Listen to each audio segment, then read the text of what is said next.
వేషధారులైన శాస్త్రులారా, మీరు ప్రవక్తల సమాధులను కట్టించుచు నీతిమంతుల గోరీలను శృంగారించుచు మనము మన పితరుల దినముల్లో ఉండిన ఎడల ప్రవక్తల మరణ విషయంలో వారితో పాలువారమై ఉండకపోదుమని చెప్పుదురు. సర్పంలారా, సర్పసంతానమా, నరశిక్షని మీరెలాగూ తప్పించుకొందురు? ఇదిగో, నేను మీ యొద్దకు ప్రవక్తలను, జ్ఞానులను, శాస్త్రులను పంపుచున్నాను.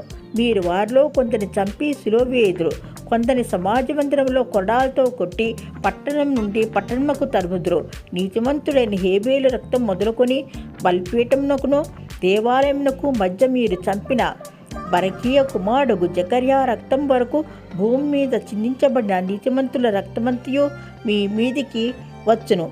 ఇవన్నీ ఈ తరము వారి మీదకి వచ్చునని మీతో నిశ్చయముగా చెప్పుచున్నాను. ఆమెన్. మూలము బైబిల్.